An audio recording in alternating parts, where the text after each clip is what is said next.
like to welcome you to the 2013 City Schools of Decatur Candidate Forum. My name is Moal CD, Senior Class Vice President at Decatur High School. You often hear about an upcoming election described as being critical to the future of the community. This is one such election. The candidates here tonight, chosen by the voters next month, will make decisions that will affect our schools for years to come. We would like to thank everyone present for taking the time to learn more about the educational issues we face today, and the candidates who will help decide them. Assisting me tonight are fellow seniors Connor Allison, Corey Anderson, and Isabel Newsom. Moderating tonight's forum is Mr. Chris Billingsley.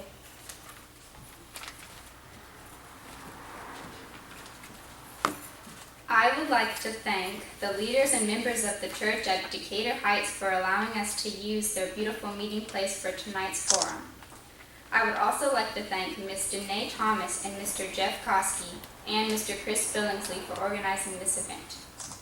I would also like to thank Mr. Dan Weisenhunt of the new local blog, Decatorish, for taping the forum to make it available online.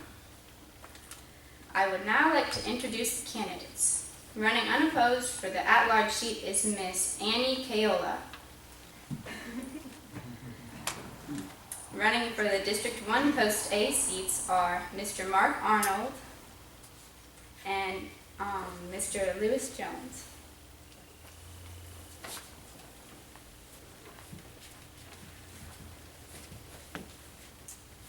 I would like to explain the rules. This is a candidate forum where each candidate will respond to questions. It is not a debate where candidates sometimes question each other, but an opportunity for candidates to speak directly to the voters about some important issues of this election. Each candidate will have the opportunity to give a brief statement about themselves. Next, Mr. Billingsley will ask a question. Each candidate will have 2 minutes to respond. Mr. Billingsley has the option to allow a follow-up response after each question has been answered, depending on time. The candidates will then provide a final statement at the end of the forum. We ask the candidates to direct their response to the audience and not each other. We also ask the candidate not to ask questions of the other candidates. Finally, we ask the candidates to be guided by one of the most important rules of civility from George Washington. Every action at a candidate forum ought to be with some sign of respect to those that are present. Mr. Billingsley, are you ready to begin? Yes, thank you, ladies.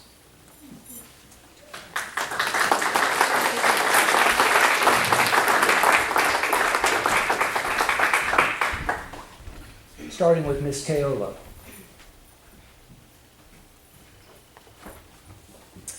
Thank you, Mr. Billingsley. Good evening. My name is Annie Kayola, and I'm running for the at-large seat for the school board. I want to thank everyone for coming tonight. I know everyone has a busy schedule, and I'm actually quite impressed by the turnout, so thank you for taking your time to share with us this evening. I want to start by telling you a little bit about myself. I have 2 daughters. My oldest, Abby, is 5 and in kindergarten at Winona Park, and my youngest, Ellie, is 3 and in preschool at College Heights. I also have a tremendously supportive husband, Greg, who is at home with my rugrats as we speak. I'm a trial attorney by profession. I have an office, a small firm down in downtown Decatur on East Maple Street. I am not running for the school board because I think we have a broken system. I think that we are fortunate to have a very strong system, and I think that I can offer the type of leadership, work ethic, and responsibility to make our strong system even stronger. It's hard to boil down why I'm running for school board in the 60 or so seconds that I have left. There are a lot of motivating factors, but I would say that my strongest motivating factor probably came from my mother. She was a high school teacher for 30 years teaching English. And one of the things that she instilled in me at a young age is the importance of education, and more importantly, the importance of public education. As a result of that, I have a very strong commitment to helping our public schools, not only for the benefit of my children, but for the benefit of all children. And that includes gifted children, children with special needs, children who come from socioeconomically disadvantaged backgrounds, and every child in between. I appreciate you all coming tonight. I look forward to answering your questions. Thank you. Thank you, Mr. Jones. Oh, excuse me. Mr. Arnold. Well, I'd like to extend my thanks to Church of Decatur Heights for hosting us and everyone who's come out this evening. And I'd also like to thank Lewis Jones for running for school board. I think dialogue is an essential part of the public square and the process of governance. And there are many important issues and questions that would not be discussed if there weren't two candidates running for the District 1 post. So I commend Lewis for doing that. I'm Mark Arnold, and I'm running because I believe very strongly that we should provide the best education that we can to all our kids, and also responsible financial stewardship to our broader community. I feel fairly strongly about the education, the importance of education, just given the personal impact education's had in my life and really changing some of my life choices and my life outcomes. So I'm always grateful for that. My wife Roz and I and our 2 daughters and our dogs live in Decatur for over 14 years. Our community faces 2 principal challenges, and I use that word intentionally because you can't speak about the schools without speaking about the community. They are inextricably linked. We've got rising enrollment. It's doubled over the last 10 years, and we've got declining sources of outside funding.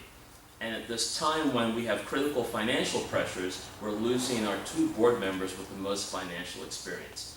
I offer the community 25 plus years of financial leadership and experience. During that period of time, I've consummated over $9 billion in complex financial transactions. And I've learned in the process of being a financier that the importance of collaboration by working with very diverse and large teams of people to achieve financial objectives. As I talk to people in this campaign, there are lots of issues, lots of concerns, but I come away feeling very hopeful that we've got a talented community that's engaged, and I think we can solve our challenges. So look forward to hearing your questions. Thank you, Mr. Jones. Hi, thank you. I'm Lewis Jones, and I'm running for the contested seat, which Mark is also running for. And I'll just repeat the thanks to those who put this together, especially to Deanne Thomas and Mr. Billingsley and to the church. This is an important forum, and it's well done, and I appreciate you putting it on. My wife Tamara and I moved to Decatur in 1998. We've been here about 15 years. We have 5 children in the schools from the 11th grade to 4th, and we've had a terrific experience. And I understand and appreciate that we're not where we are today. It didn't just happen. It's the result of vision and a lot of hard work by a lot of people for a lot of years, including this current school board, the superintendent, our principals and our teachers, the parents who've made a commitment to use our public school system, and to the taxpayers who fund it. I'm running for school board because I think that I can make a contribution too, and I want to make sure that every child and every family in Decatur can say that they've had as good an experience as we have had. I see 3 major challenges ahead. And the first, and I'm going to put it first, is that we need to continue the work of improving our schools. Our schools are great. We're doing a very good job. But there's always room for improvement, and there's some gaps that need to be filled. And the school board needs to make sure that the schools continue to do the work to fill those gaps. And I think that's primarily needs to be the work of the school leadership teams. I've chaired the school leadership team at Renfro Middle School for the past year, and that's what motivated me to run for the board, is because I think the school leadership teams need to be represented on the board, and I think there's some structural changes that need to be made to make sure that we're getting the most out of these teams. The second is that we have to find a way to accommodate the rising enrollment, which is the result of our success, without breaking the budget and without losing the diversity and the small town feel that makes Decatur special. And that's going to require strong financial leadership. This is the kind of thing that I work with every day in my law practice. I work on water projects, and one of the things that means is that I work with cities and counties to build public projects that require public funding. We confront these challenges every day. We look at short-term and long-term projections. We decide how much we need to build, how much we can afford, and how to strike the right balance. I think that's precisely the kind of experience that the school board needs. The third is, I think, the key to solving the first 2. which is that we have to find a way on the school board to work better, to reach out to our community and improve our working relationship with the City Commission, and to find ways to have more meaningful community engagement. This is another thing that I do every day in my law practice. I've thought long and hard about how to structure these public processes. In my case, it's usually working to get a permit approved, but it always involves going out to the community, hearing what people have to say, trying to figure out how that we can address their concerns and incorporate their ideas into our project. I think that also is the kind of experience that will serve the board well. I have no idea where I am on my time. You're all right. No, you're past. I'm past. Okay. Finish it. So I think that I have the right experience and leadership for the school board. I hope that you'll agree, and I look forward to your questions.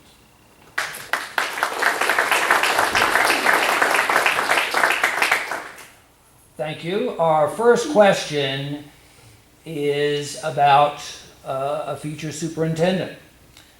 As a new board member, one of the most important issues you will have to deal with is a possible search for a new superintendent. Please describe the most important characteristics you want to see in this person. And of these characteristics, which is most important to you and why?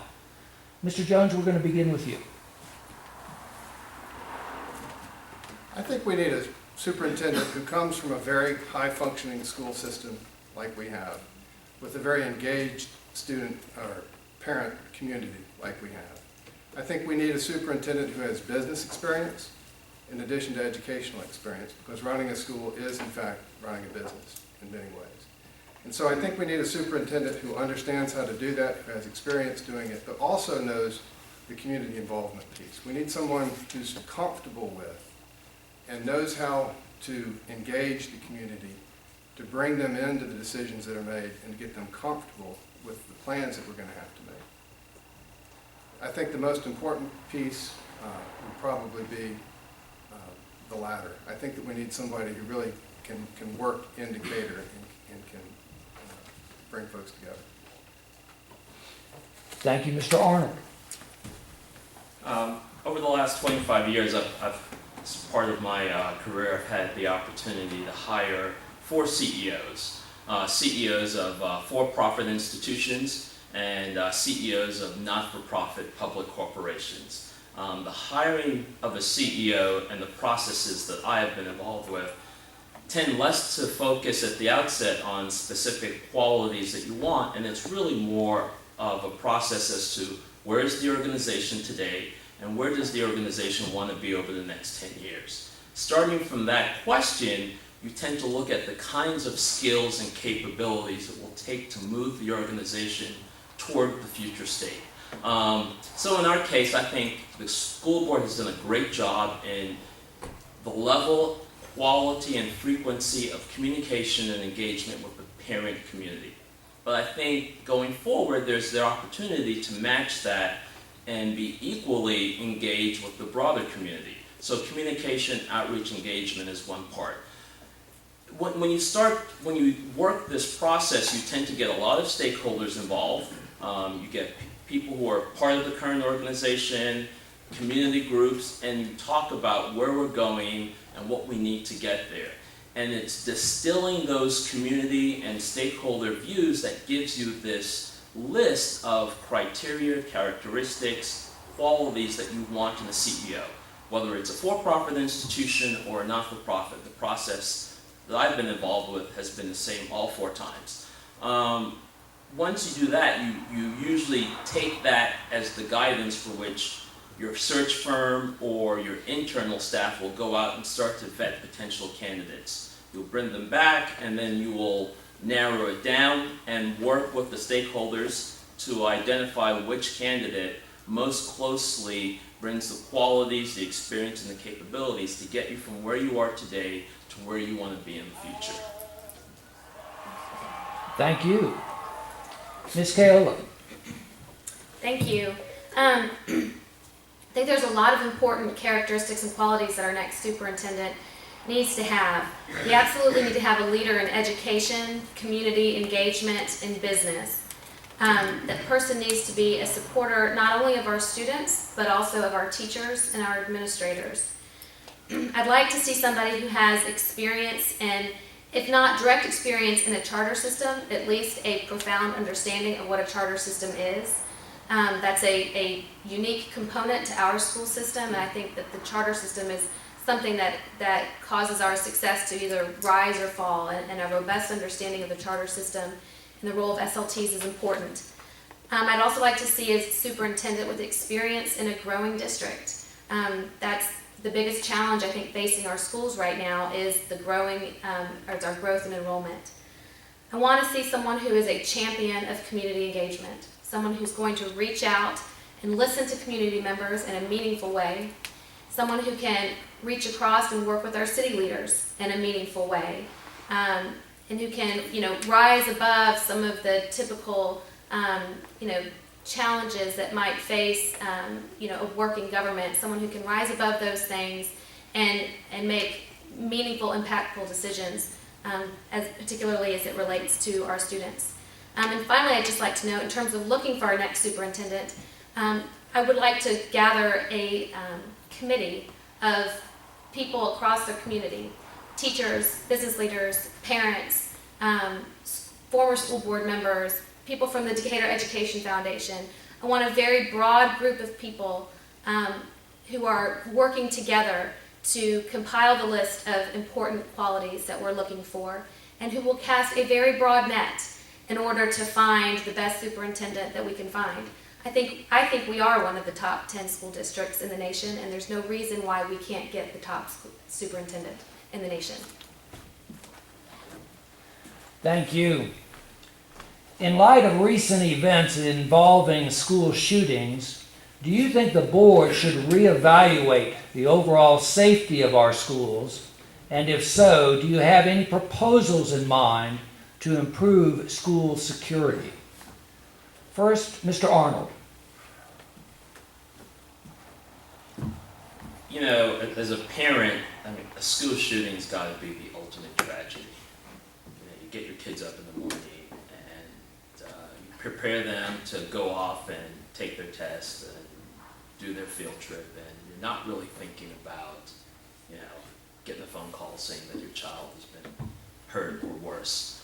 And it's one of those things where until it happens, you can do a lot of things to prepare for it, but no community is immune, no school is immune. Decatur has been very fortunate, but I think the folks in Columbine said the same thing before it happened there, and other communities. We can do, I think the superintendent and the school board have made some adjustments to our school security plan after the robberies at the football game at Decatur High School. But I think we should always, unfortunately, have to live with the reality that in any community, at any time in this country, despite our best efforts to safeguard our kids, this kind of thing can happen.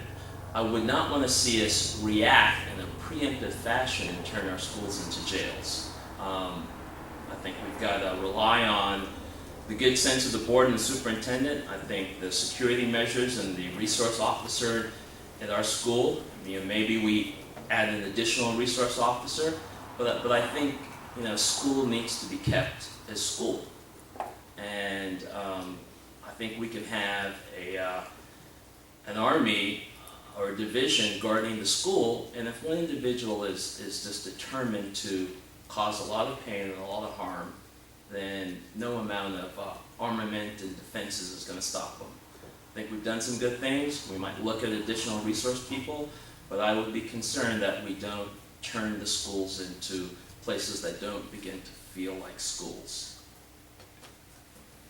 Mr. Jones. Well, I think I largely agree. Basic security is obviously essential, and every day we have to reconsider what that means. And things that seemed unreasonable yesterday begin to seem more reasonable, every time you have another shooting. I don't know that I would support metal detectors and that sort of thing, but it's something that I would consider very hard. I don't like the idea of having a fortress for schools either. And so I think it's something that we need to think long and hard about, though. My understanding is that there has been a security audit throughout the schools of a team of experts who do this kind of thing and can look at what we're doing now and make recommendations as to ways that the security could be improved in ways that wouldn't turn the school into a fortress. And I definitely think that we need to be listening to those recommendations. I'll also say that at the very basic level of simply preventing access and making sure that we know who are in the schools, my own personal experience as one who seldom remembers to check in and get a name tag, is that there's room for improvement on that. And I think it's very important. And I've often wondered about that, just the fact that I've got access to these schools, which means that others would too. And so I have no doubt that there's some things that could be done.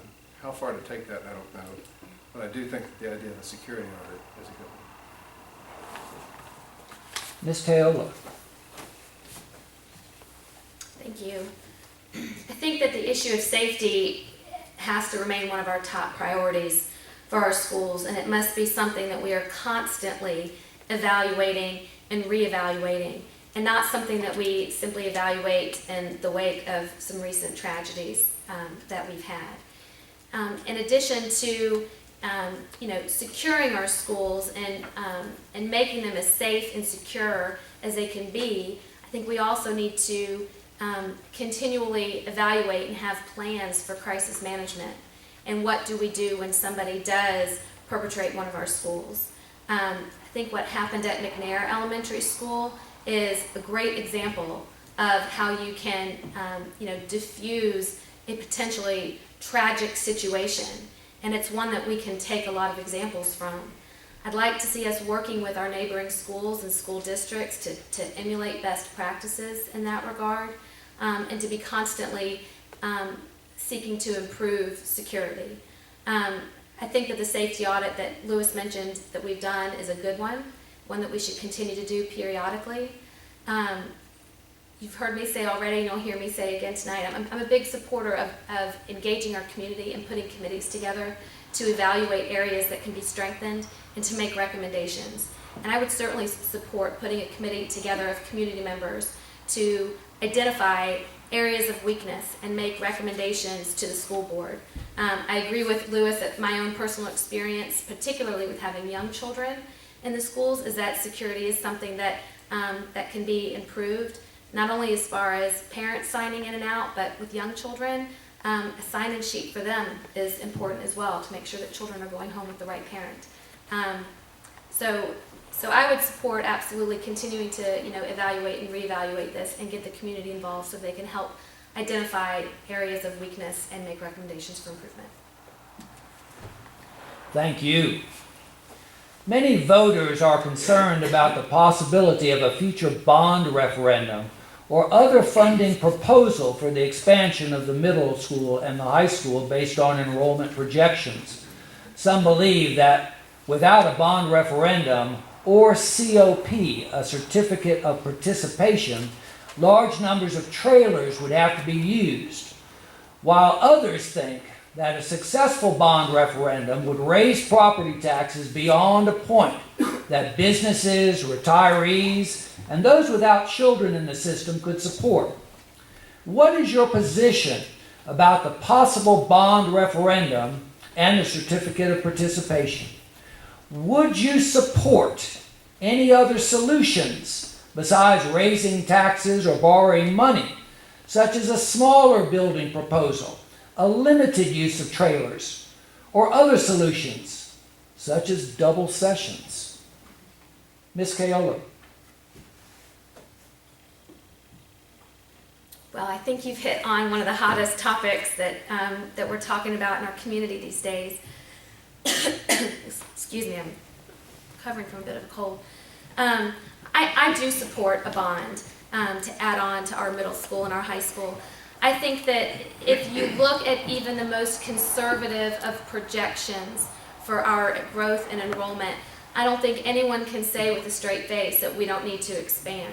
We absolutely need to add on to our schools to accommodate the students that are here now and those that most certainly will be coming. I do have some concerns with the growth. I mean, the biggest question is, how much do we need to expand? I don't know that it's worth debating, do we need to expand? I think that answer is yes. The more difficult question is how much? And also, how can we improve the process for seeking expansion in terms of engaging and informing our community and gathering their feedback? Hindsight's 2020. I wish that the schools could have done some things differently. I wish that the city could have done some things differently, and that we would be a more unified committee, a more unified community at this point on the issue of the bond referendum. But the longer that we wait, and the longer that we get distracted by unproductive conflict, our students are the ones that are paying the price for that. I do agree that a limited amount of trailers is fine and serves a purpose. But when you're talking about 25 or 30 trailers on Decatur High School's campus, that's just not a long-term solution. It not only jeopardizes the safety and security of our students, which we were just talking about, but it's also going to be crippling on an operational budget of a school system to have to pay for those trailers, which cost $33,000 a year per trailer. Trailers cannot be the only solution. It can be a piece of it, but it can't be the only solution.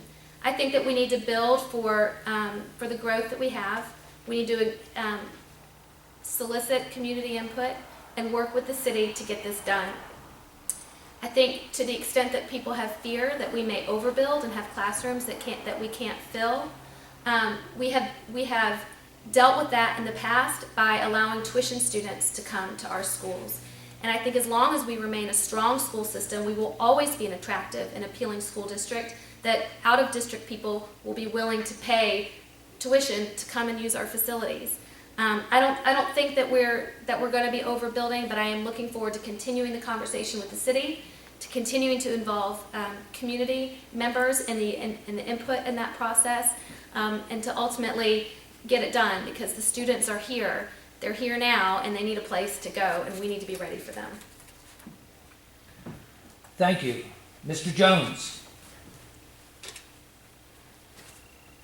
I think there's no question that we have to build. The kids are here, and we have to accommodate them. The only way to do that is that we're going to have to build. I think that we should be open to any alternative that will accommodate the children that we've got. I think that a smaller building plan, trailers, I would not be open to double sessions. I think we should look at any configuration of the schools that could reduce operating costs and reduce the amount of any indebtedness that we have to incur. But we have to build. We're going to have to do this. My criticism is not so much with the plan that the school board put together, because I think they worked long and hard for 2 years to put together a good plan. I do think, though, that in the end, the process wasn't what it needed to be. And in the end, they worked long and hard, they put together a good plan, but they couldn't get the city commission to approve it. The best plan in the world won't do anybody any good if we can't get the votes to pass it. One of the things, from my experience working with people trying to get permits, is that if you run the community engagement process the right way, you can diffuse a lot of this, a lot of the questions and a lot of the oppositions. If you go out and tell people, here's our problem, here's the problem that we've got to solve, help me understand the constraints, give me some ideas for what I need to put into my, to be thinking about. And here is the way that we're going to approach trying to come up with a solution. Bring them in, listen, then put some draft plans on the table and get some reaction. Make sure that all the questions get answered up front. When I went to the SLT sessions and they rolled out the master plan, what I saw was a single straight line projection that said this is what growth is going to be. Not over the next 5 or 10 years, by the way, but only over the next 5 years. Very short-term projections, but it was a single line.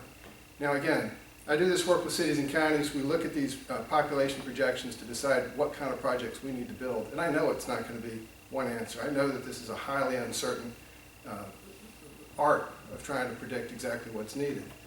Now, that's the way it was presented. When I asked the questions, I found that the school board had not just looked at one. They had done the right thing. They looked at this 6 ways to Sundays, and any which way you look at it, you find that we need to build. The kids are here, and over a short 5-year term, they're going to come, and the projections are not, the spread is not that far apart. So in the end, after I had the opportunity to look, I got satisfied that this is a good plan and it is needed. But I think that it took too long to get there. And I think that what we needed to do is open that process up, bring the people in sooner, and if we had done that, we could have brought the city commission on board. And I think we could be working to implement a plan now instead of looking to figure out and go back to figure out what the plan needs to be. The one last thing I'll say, Mayor? Quick.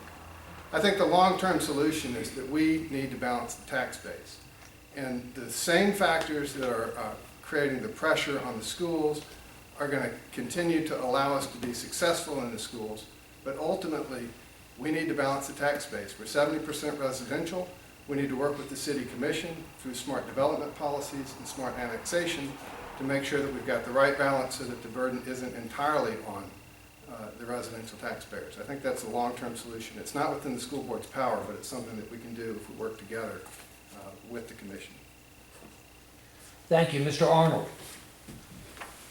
Mr. Billingsley, will you indulge me? You actually had 3 parts to your questions, or 3 questions, so would you mind repeating it for me to make sure I hit all 3 of your questions? Let's see.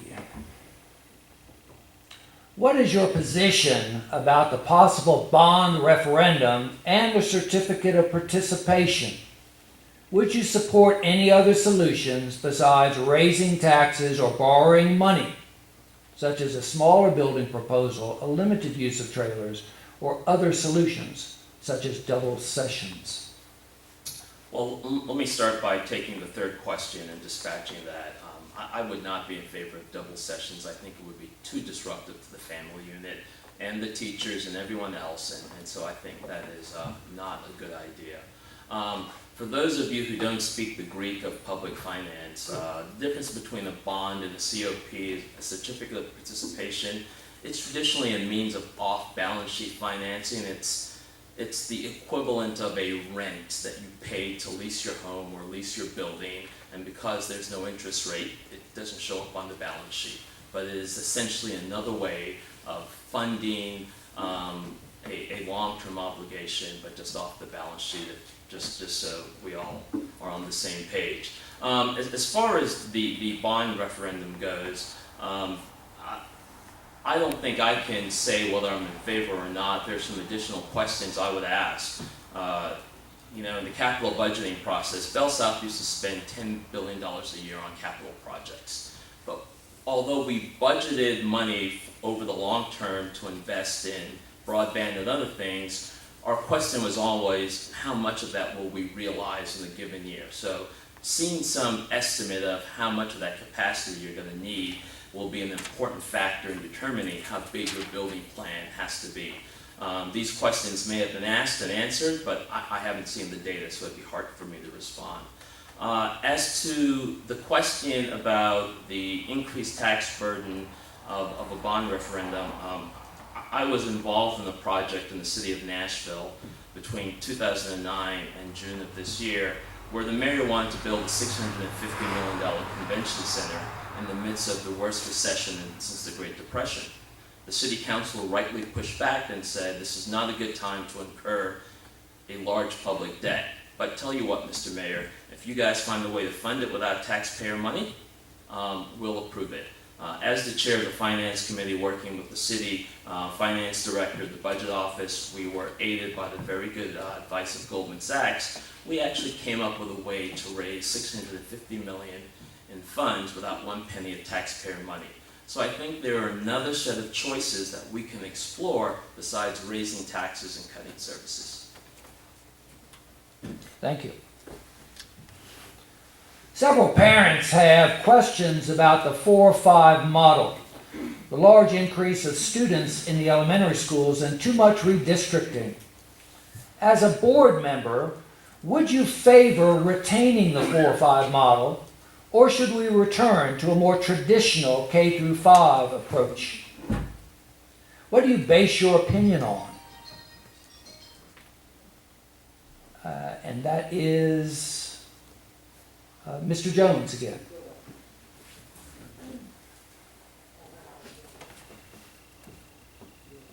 I'm honestly mixed in my opinion about the 4-5. The short answer is that I would not favor changing it unless there's a very good reason to do so. I think that I don't like having a different model every couple of years, and I think that stability is important. At the same time, the 4-5 would, if I had the school to do over, or if I had the choice to do over, I'm not sure that that'd be my choice. It's big, it's on the south side of town, it's not very convenient.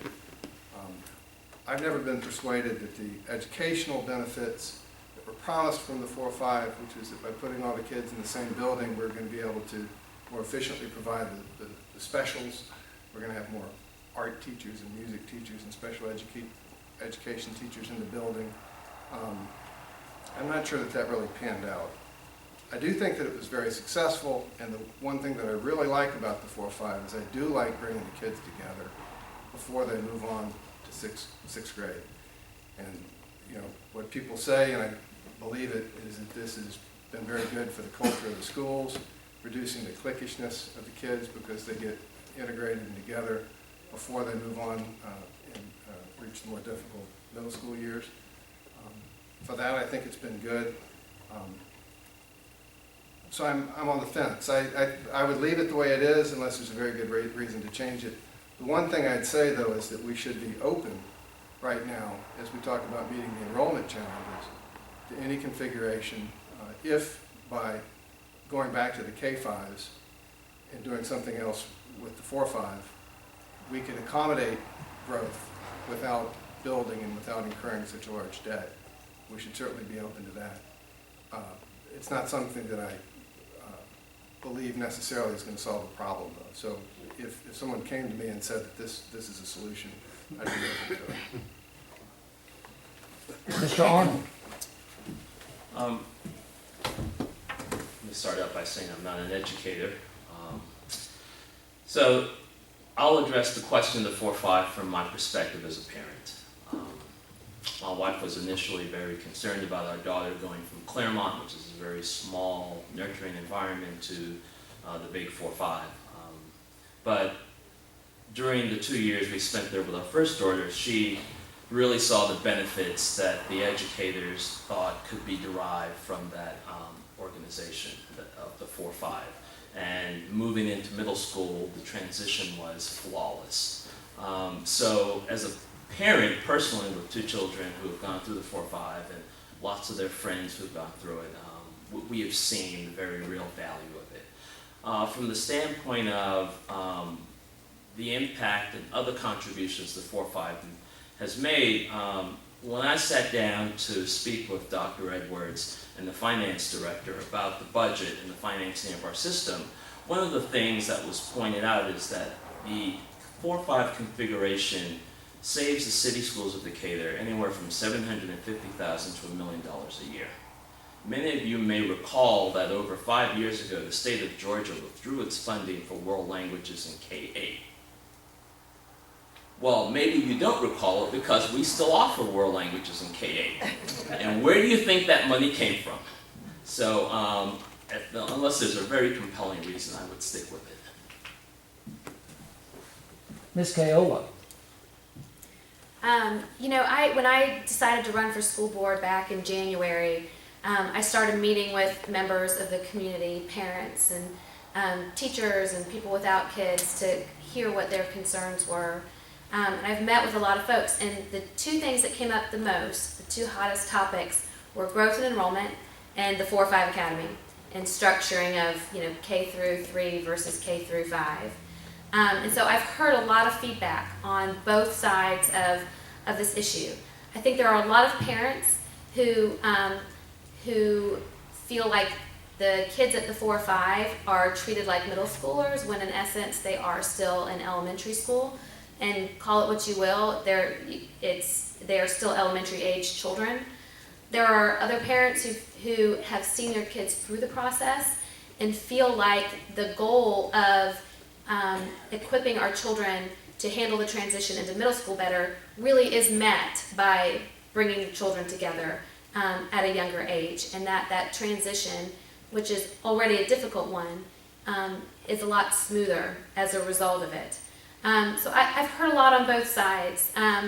I agree with the other candidates in that I think that stability is important. I don't think that we should be rechanging our configuration every couple of years.